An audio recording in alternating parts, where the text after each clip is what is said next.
محترم حضرات، دینی اور ایمانی بھائیوں، علم جو کہ نور ہے جس کے ذریعے سے انسان کو دنیا میں جینے کا سلیقہ ملتا ہے، کائنات کو مسخر کرنے کا ہنر حاصل ہوتا ہے، جس کی وجہ سے انسان بنتا ہے۔ علم کے بغیر انسان اور حیوان میں کوئی فرق نہیں بچتا ہے۔ علم انسان کو معرفت، آگہی، شعور کے ان منازل کو طے کراتا ہے جس کی بنیاد پر انسان عرش معلیٰ تک پہنچ جاتا ہے اور کائنات کا سردار بنتا ہے۔ اس لیے اس علم کی حقیقت کو سمجھنا، جس علم سے انسان کو انسان بنانا ہے، جس علم سے انسان کو کائنات کو مسخر کرنا ہے، جس علم کے ذریعے سے انسان کو لیڈنگ رول پلے کرنا ہے، وہ ایک کمیونٹی کی بھی ذمہ داری ہے اور پوری انسانیت کی بھی ذمہ داری ہے۔ میں نے گزشتہ جمعے میں گفتگو کی تھی کہ آج کے حالات میں کس طرح کے چیلنجز ہیں، کیسے مسائل ہیں جن کا سامنا ہمارے ایجوکیشنل سسٹم کے اندر کرنا پڑ رہا ہے۔ مینجمنٹ کو، اسٹوڈنٹس کو، ٹیچنگ اسٹاف کو کیا صورتحال ہے، اس میں کس طرح کی پریشانیاں، ڈیفیکلٹیز آ رہی ہیں جو ہمارے تعلیمی مشن پر ایک زبردست وار کر رہی ہے، نقصان پہنچا رہی ہے، علمی کاز کو اس سے نقصان پہنچ رہا ہے۔ آج کی گفتگو میں اس تناظر میں کرنا چاہتا ہوں کہ کیسے ہمیں عملی اقدامات اٹھانے چاہیے، کون سے طریقے اپنانے چاہیے جس کے ذریعے سے علمی جو ایک موومنٹ ہے اس کو آگے بڑھایا جا سکے، اس کے اندر حقیقی معنی میں روح پیدا کی جا سکے، اور وہ کون سے طریقے ہیں جن کو اپنا کر ہم اپنے ایجوکیشنل سسٹم کو مضبوط بنا سکتے ہیں، صحیح ڈھانچے پر قائم کر سکتے ہیں، صحیح پلرز پر اس کو اٹھا سکتے ہیں، اس پر غور کرنے کی ضرورت ہے۔ میں کچھ اشارے دوں گا، کچھ بنیادی چیزیں رکھنے کی کوشش کروں گا جس سے ہم آگے کے لیے اپنا راستہ طے کرنے کو سوچ سکتے اور اس کی طرف قدم اٹھا سکتے ہیں۔ یقیناً مختصر سے گفتگو میں ایک تفصیلی موضوع کو سمجھا نہیں جا سکتا ہے، ان کے تمام حقائق کو پیش نہیں کیا جا سکتا ہے، لیکن کچھ اشارے، کچھ پہلو سامنے رکھے جا سکتے ہیں جس سے ہمیں فائدہ اٹھانے کی ضرورت ہے۔ ایک مسئلہ سب سے اہم یہ آتا ہے کہ جو ملک کے اندر تعلیمی ترقی ہوتی ہے، ملک کے اندر جو تعلیمی عروج ہوتا ہے، اس میں حکومتوں کا بڑا رول ہوتا ہے، حکومتوں کا بڑا اثر ہوتا ہے، ان کی پالیسیز کا بڑا افیکٹ پڑتا ہے۔ لیکن افسوسناک صورتحال یہ ہے کہ ہمارے ملک کے اندر تعلیم کی طرف توجہ بہت کم ہے، اور حکومتی سطح پر جو علم کو فروغ دینے کی کوشش ہونی چاہیے اور نہ کے برابر ہے، کیونکہ ان کے ایجنڈے کا حصہ ہی نہیں ہوتا ہے، ان کے ایجنڈے تو دوسرے رخ پر چلتے ہیں، بلکہ میں تو یہ کہتا ہوں کہ ان کے ایجنڈے کا حصہ یہ ہوتا ہے کہ قوم کو نابلد رکھا جائے، قوم کو جاہل رکھا جائے، قوم کو علم سے دور رکھا جائے، ایک میجورٹی کو علم کے دھارے میں، علم کے اسٹریم میں آنے سے روکا جائے، تاکہ ان کے اندر وہ شعور نہ پیدا ہو جائے جو اکاؤنٹیبلٹی طے کر دیتا ہے، وہ احساس نہ پیدا ہو جائے جس کی وجہ سے شعور آگہی آ جاتا ہے، وہ سمجھ نہ پیدا ہو جائے جس کی وجہ سے محاسبہ کرنے کی ہمت اور صلاحیت پیدا ہو جاتی ہے، اپنے حقوق کو لینے کی ایبلٹی آ جاتی ہے۔ اس سے دور رکھنے کی غرض سے ہمارے یہاں عموماً علم کی اور علمی سرگرمیوں کی وہ کفالت نہیں کی جاتی ہے جو کی جانی چاہیے۔ اور یاد رکھیے، جن قوموں نے اپنے حکومتی سطح پر علم کو سب سے زیادہ اہمیت دی ہوتی ہے، وہ پوری دنیا کے اندر لیڈنگ کرتی ہے، وہ پوری دنیا کی کمان اپنے ہاتھ میں رکھتی ہے۔ اسلامی تاریخ کو آپ دیکھ لیجئے، عباسی دور خلافت جو ہمارے اسلامی ہسٹری کا حکومتی دور حکومت کے بعد دوسرا دور حکومت خلافت راشدہ کے بعد کا، اس میں جو علم کو فروغ دیا گیا، علمی مراکز کو قائم کیا گیا، سینٹرز بنائے گئے، بغداد کے اندر جو بیت الحکمہ تعمیر کیا گیا جو پوری دنیا کی سب سے بڑی یونیورسٹی تھا، پھر اس کے بعد اندلس کے اندر جو یونیورسٹی قائم کی گئی اور علماء کو پوری دنیا سے جمع کیا گیا، سائنٹسٹ کو بلایا گیا، کیونکہ یاد رکھیے علم کے اندر جب تک ایکسپرٹس کو نہیں لیا جاتا ہے، ایکسپرٹس کی اہمیت کو نہیں سمجھا جاتا ہے، ان کی ضروریات کا خیال نہیں کیا جاتا ہے، ان کو تمام جو ضرورتیں ہیں ان کو پورا کرنے کے اسباب مہیا نہیں کیے جاتے ہیں، اس وقت تک علم کو ترقی نہیں ملتی ہے۔ عباسی دور خلافت میں نظر آتا ہے کہ جو حکومت تھی اس کی طرف سے بہت زیادہ علم پر توجہ تھی اور علمی مراکز پر جو صرفہ خرچ کیا جاتا ہے اس کا اندازہ آج نہیں لگایا جا سکتا ہے۔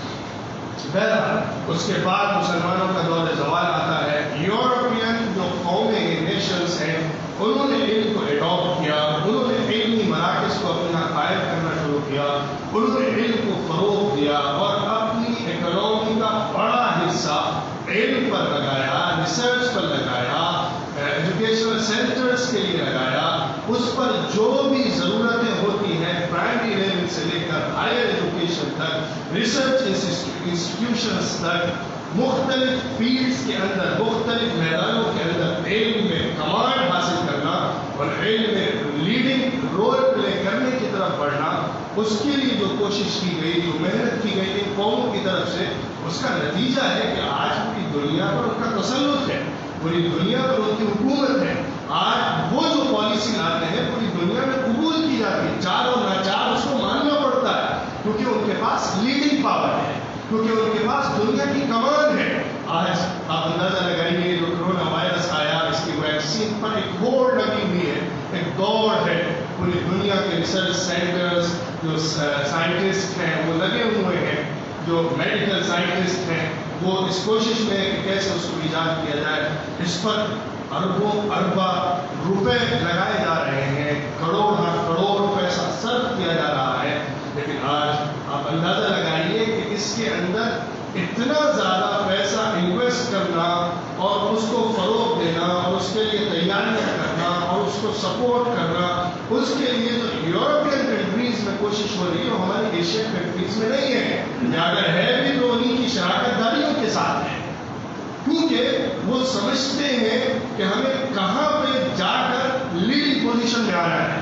ہمیں کہاں پر جا کر اپنے ہاتھ میں کمان لینا ہے، پوری دنیا کی کمان آ جائے گی، کیونکہ جو بھی ویکسین ایجاد کرے گا اکنامکلی بھی فائدہ اٹھانے والا ہے اور اس کے ساتھ ساتھ پوری دنیا کو اپنے مٹھی میں لینے والا ہے، اس کے بعد بھی پوری دنیا محتاج بننے والی ہے اس کی۔ کئی جگہوں سے ویکسین سامنے آ رہی ہے اور آئے گی، ظاہر ہے الگ الگ ٹائپس کی ویکسین آ رہی ہیں، کچھ ہیں جو 70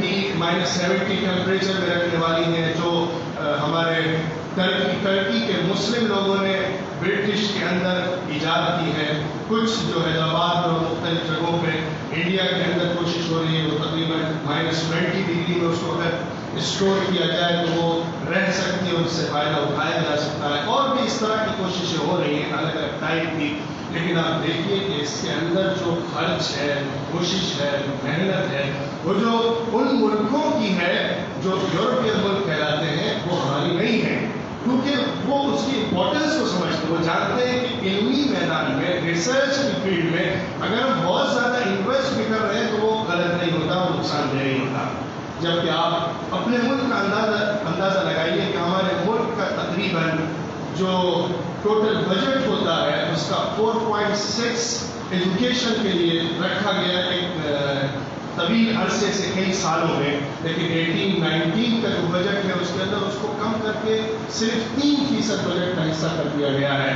علمی میدان پر جو خرچ ہونا چاہیے، جو اپروچ ہونی چاہیے، جو کوشش ہونی چاہیے وہ کم سے کم تر کی جا رہی ہے تاکہ قوم کے اندر شعور نہ پیدا ہو پائے اور اس پیسے کو اپنے دوسرے ایجنڈوں میں استعمال کیا جا سکے، لیکن حقیقت تو یہ ہے کہ کم سے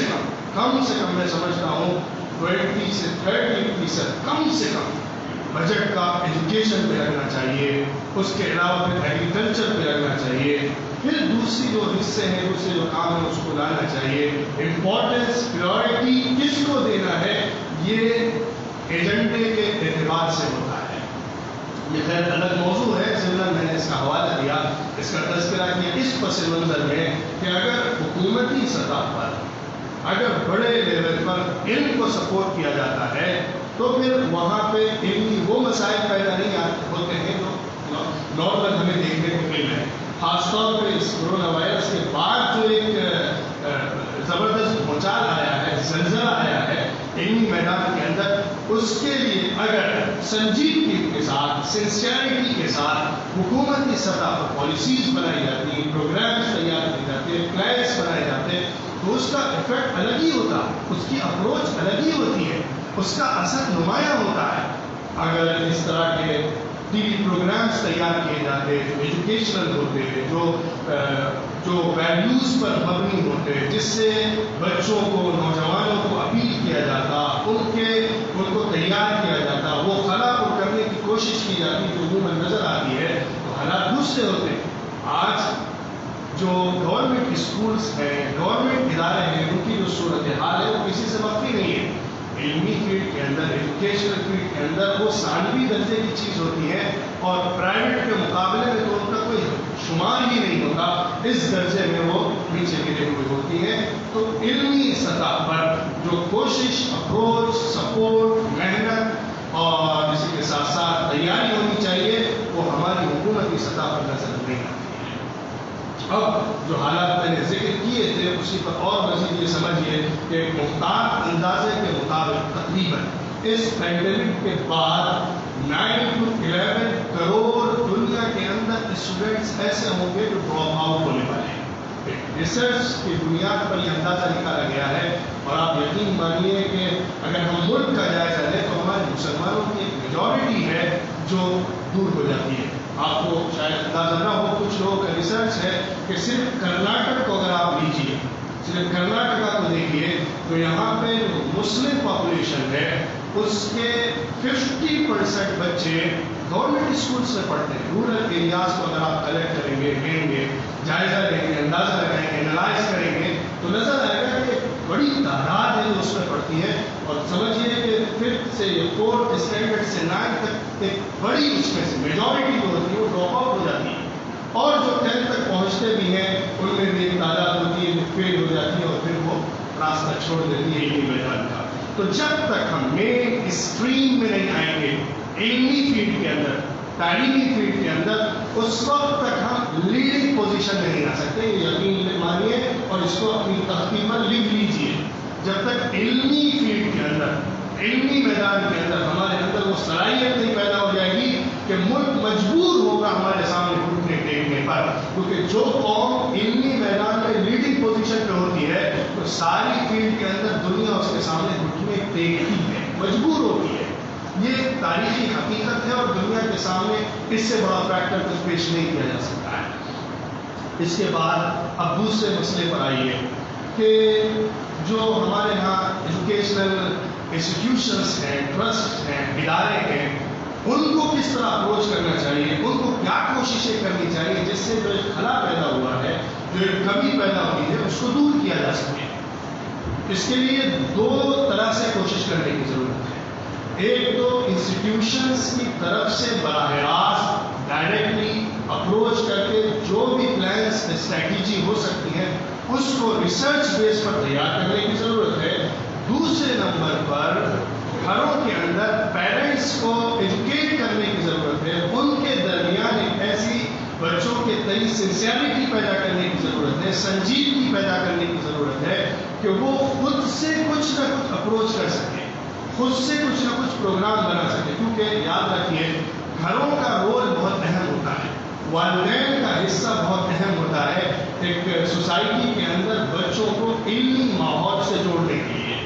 کیونکہ عام طور پہ علمی ماحول گھروں کے اندر نہیں ہوتا، علمی جو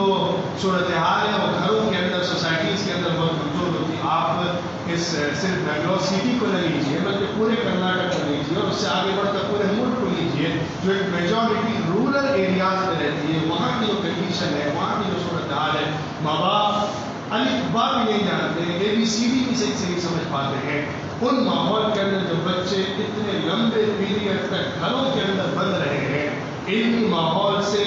جو ورچوئل لرننگ کا طریقہ اس سے ڈسکنیکٹ رہے ہیں, اس سے کٹے ہوئے رہے ہیں, اس ماحول میں ان کے لیے کیا اسٹریٹجی تیار کی جا سکتی, کیا پلانس بنائے جا سکتے ہیں, اس کو ایک موومنٹ کر کے پیش کرنے کی ضرورت ہے, اور سوسائٹیز کے اندر اس کو لانے کی ضرورت ہے.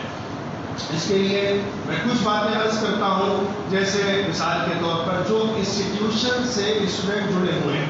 جو لڑکے, جو بچے, جو بچیاں کسی ادارے سے جڑی ہوئی ہیں, وہ اگر یہ ذمہ داری لے لیں کہ میرے جو اسٹوڈنٹ ہیں, ہمارے انسٹیٹیوشن کے جو بچے ہیں وہ اس ایریا کے اندر ہیں, تو ہم اس ایریا کے اندر ایک چھوٹی یونٹ بنا کر,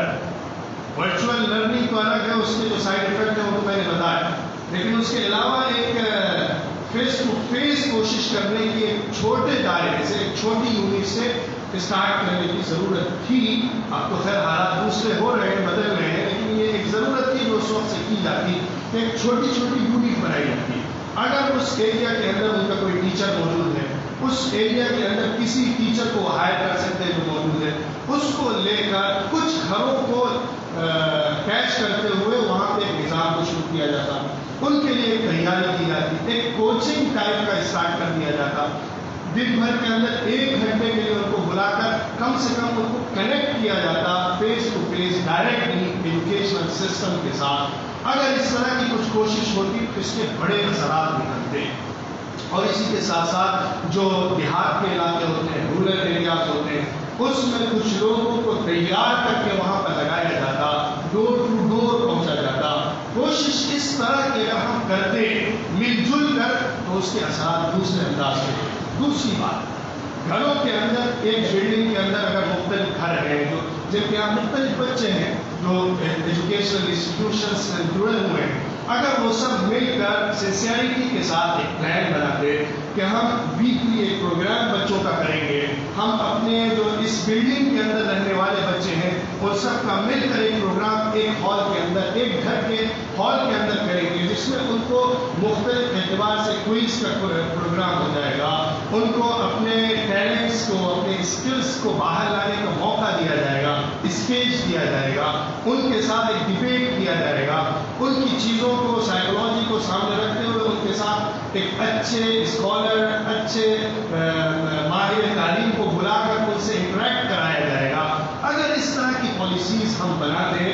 ایک چھوٹی یونٹ پر رہتے ہوئے, ایک چھوٹی یونٹ کو سامنے رکھتے ہوئے, تو میں سمجھتا ہوں ایک بہت بڑا فرق ہم اپنی سوسائٹیوں میں لا سکتے تھے, اور اس کے ذریعے سے جو ایک نتیجے جو نتائج نکلتے وہ بڑے معنی خیز ہوتے اور بڑے مفید ہوتے. دوسرے نمبر پر آپ دیکھیے کہ جو بچے ہیں گھروں کے اندر وہ قید ہوئے, جس کی وجہ سے ان کو جو سائیکولوجیکلی افیکٹ پڑا ہے وہ تو سامنے ہے, میں نے بتایا تھا, ڈپریشن ہے, اسٹریس ہے, وہ جو مسائل گھر کے اندر بند رہنے کی وجہ سے ہوئے وہ تو ایک طرف ہے. دوسری طرف ایک نگیٹو افیکٹ بھی یہ پڑا کہ بچے ڈائریکٹلی جو ڈیوائسز سے, نیٹ ورک سے اور اسی کے ساتھ ساتھ موبائل سے کنیکٹ ہوئے ہیں, اس کی وجہ سے بھی جو ان کے اندر نگیٹیوٹی پیدا ہو سکتی ہے, جو اثرات پڑے ہیں, وہ بھی ایک حصہ ہے جو ہمارے سماج میں فروغ پا چکا ہے. تیسرے نمبر پر آپ اندازہ لگائیے کہ جو بچے ایک لمبے پیریڈ تک, ایک لمبے ٹائم تک ایک face to face educational system سے ڈسکنیکٹ ہو گئے ہیں, تو ایک بڑا چیلنج ہوگا جب ہمارے ادارے کھلیں گے اور اس کے بعد ان کو اس طریقے پر, اس راستے پر لانا جو راستہ پرانا چلتا ہے. کیونکہ بچوں کی سائیکولوجی یہ ہوتی ہے کہ وہ ہیبٹس پر چلتے ہیں, عادت پر چلتے ہیں, اور عادت جیسی ان کی سیٹ ہو جاتی ہے اس سے ہٹنا ان کے لیے مشکل ہوتا ہے, اسی عادت پر بیٹھتے ہیں. آج وہ عادت ان کی چینج ہو چکی ہے, جو ایک اداروں میں جا کر, انسٹیٹیوشنس میں جا کر, اسکولس میں جا کر ایک عادت بنی ہوئی ہوتی ہے, وہ بالکل بدل چکی ہے. اب صورتحال بالکل مختلف ہے. اب اس صورتحال سے نکل کر جب ادارے شروع ہوں گے, اور وہ ادارے شروع بھی جو ہوں گے وہ بہت ڈھیلے ڈھالے سے ہوں گے, بڑی اسٹرانگ طریقے پر ہونے والے نہیں ہیں ابھی جلدی, تو اس میں بھی جب بچے آئیں گے تو ان کو اس اسٹریم سے جوڑنا، ان کو اس راستے پر قائم رکھنا جو پرانا چلتا ہے فیس ٹو فیس ایجوکیشن کا ہے، وہ ایک بہت بڑا چیلنج ہوگا انسٹیٹیوشن کے لیے بھی، ٹیچرس کے لیے بھی، اور پورے ماحول کو بنانا ایک بہت بڑا چیلنج ہوگا جس کا سامنا کرنا ہے۔ اس کے لیے بھی ہمیں اسٹریٹجی بنانی چاہیے، کیسے اٹریکٹ کیا جائے، کیسے ان کو اسٹیپ بائی اسٹیپ اس اسٹریم میں لانے کی کوشش کی جائے، کون سے ایسے پروگرامس ان کے لیے تیار کیے جائے جس سے ان کے اندر اٹریکشن ہو، کنیکشن پیدا ہو جائے، اور مین اسٹریم میں آنے کا ان کے اندر ایک شوق دوبارہ سے پیدا ہونے لگے۔ ان کے لیے کون سے ایسے پروگرامس تیار کیے جائیں جس کے ذریعے سے ان کو جو کمی ہوئی ہے اس کو پورا کرنے کی کوشش کی جا سکے۔ یہ بھی ایک موضوع ہے جس پر غور کرنا چاہیے۔ اس کے علاوہ ایک اور پہلو بھی ہے جو میں اخیر میں عرض کرنا چاہتا ہوں، وہ ہے اخلاقی اعتبار سے جو افیکٹ پڑا ہے، ویلیوز کا جو ایک خلا پیدا ہوا ہے، جو ایک بہت بڑا امپیکٹ ہے ہماری سوسائٹیوں کے اندر اس کا نگیٹو، اس پر بھی غور کر کے ہمیں سوچنا ہوگا کیسے ہم ویلیوز کے اندر اپنے بچوں کو ایجوکیٹ کریں گے، کیسے ہم ان کی تربیت کریں گے جس کی بنیاد پر اخلاقی، دینی، روحانی اعتبار سے ان کی ترقی ہو سکے گی۔ کیونکہ لوگ مدرسوں سے بھی جڑے ہوئے ہوں گے، قرآن کی ایجوکیشن سے جڑے ہوئے ہوں گے، اسلامک اسٹڈیز کے جو مختلف دینیات کے پروگرامس ہوتے ہیں اس سے جڑے ہوئے ہوں گے، وہ بھی ٹوٹ گئے ہیں، وہ بھی بند ہوئے ہیں، اس پر بھی اثر پڑا ہے۔ تو اس کو پورا کرنے کے لیے ہمیں کیا کرنا چاہیے، کیسے گھروں کے اندر قرآن کی تعلیم، حدیث کی تعلیم، گھروں کے اندر دینی تعلیم کا ایک ماحول بنانے کی کوشش کرنی چاہیے، کیسے اس موومنٹ کو لے کر آگے بڑھنا چاہیے، یہ بھی ایک بہت بڑا سوال ہے اور ایک بہت بڑا چیلنج ہے جس کو ہمیں آج سمجھنا بھی ہوگا اور آگے پورا بھی کرنا ہوگا۔ جو بھی سنجیدہ ہوں گے انہوں نے اپنے بچوں کی فکر یقیناً کی ہوگی، انہوں نے سوچا ہوگا کیسے ہم اپنے بچوں کو ان اثرات سے نکال سکتے ہیں جو آج سامنے ہیں، کیسے ہم ان کے لیے اچھا ماحول لا سکتے ہیں، ان کے لیے تربیت کا کون سا طریقہ اختیار کر سکتے ہیں جس سے ان کے اندر جو کمی پیدا ہو رہی ہے وہ نہ پوری ہو۔ اس لیے جو ایسے لوگ ہیں ان کو سنجیدگی کے ساتھ کلیکٹیولی اپروچ کرنی چاہیے، اپنے آس پاس کے لوگوں کو بھی اویئرنیس پیدا کر کے تیار کرنا چاہیے، سنجیدگی پیدا کرنی چاہیے، اور جو بھی ادارے اس طرح کے ہیں یا مسجد کی سطح پر جو بھی کوششیں ہوتی ہیں اس کو ڈور ٹو ڈور پہنچانے کی کوشش کرنا چاہیے، گھروں تک لے جانے کی کوشش کرنا چاہیے۔ آج ضرورت اس کی ہے، میں اس پر زیادہ فوکس کرنا چاہتا ہوں کہ آج سب کو بلا کر ایک جگہ ذرا مشکل ہو رہا ہے، لیکن ایک اسٹریٹجی بنا کے، ایک اچھا پروگرام بنا کے ڈور ٹو ڈور کیسے پہنچا جا سکے، ایک چھوٹی چھوٹی یونٹ کو کیسے تیار کیا جا سکے جہاں پر ہم اپروچ کر کے اپنے پروگرامس کو لا سکیں اور اس سے وہ کمی پورا کرنے کی کوشش کر سکیں جو کمی ایک بڑے پیمانے پر نظر آ رہی ہے۔ یہ ایک چیلنج ہے، یہ ایک سوال ہے، اس کا جواب دینا ہمارے اداروں کی بھی ذمہ داری ہے، ایجوکیشنل انسٹیٹیوشنس کی بھی ذمہ داری ہے اور پورے سماج کی ذمہ داری ہے۔ خاص طور پہ مسلم سماج کی بڑی ذمہ داری ہوتی ہے کہ جن کے بچے علمی اسٹریم سے اتنے زیادہ دور ہوں ان کو اس میں لانے کے لیے جو کوشش ہونی ہے، جنرل ایجوکیشن کے اندر جو کمی پیدا ہوئی ہے اس کو تلافی کرنا، اور ساتھ ہی ساتھ مورل اور ویلیوز کی جو تعلیم ہے، جو اسلامک اسٹڈیز ہے، اس کے اندر جو کمی پیدا ہوئی ہے اس کو بھی کوشش کرنا ختم کرنے کی، اس کی بھی تلافی کرنے کی کوشش کرنا، ساتھ ہی ساتھ بچوں کا جو سائیکولوجیکل ٹریٹمنٹ ہے، جو ان پر حالات گزرے ہیں، جو ایک زندگی کا الگ ہی رنگ انہوں نے دیکھا ہے، ایک گھر کے اندر جو اکنامیکل اور فائنینشیل کرائسس یا پرابلمس کے ساتھ ساتھ بچوں کا گھروں میں بند ہونا اور اس میں پھر وہ مسائل پیدا ہونا، ماں باپ کے ساتھ ایک اچھے ماحول میں نہ ہونا، ٹینشن کا ماحول ہونا، ڈپریشن کا ماحول ہونا، وہ بھی ایک بڑا مسئلہ ہے جس میں ہمیں صحیح اسلامی دینی تربیت کے پیغام کو سمجھنا ہوگا، جس کو انشاءاللہ آگے کی گفتگو میں لینے کی کوشش کروں گا۔ اللہ تعالیٰ ہمیں صحیح سمجھ کے ساتھ ان مسائل کو حل کرنے والا بنائے اور جو چیلنجز ہمارے سامنے ہیں اس کو حل کر کے صحیح تبدیلی معاشرے کے اندر پیدا کرنے والا بنائے۔ وآخر دعوانا ان الحمد للہ رب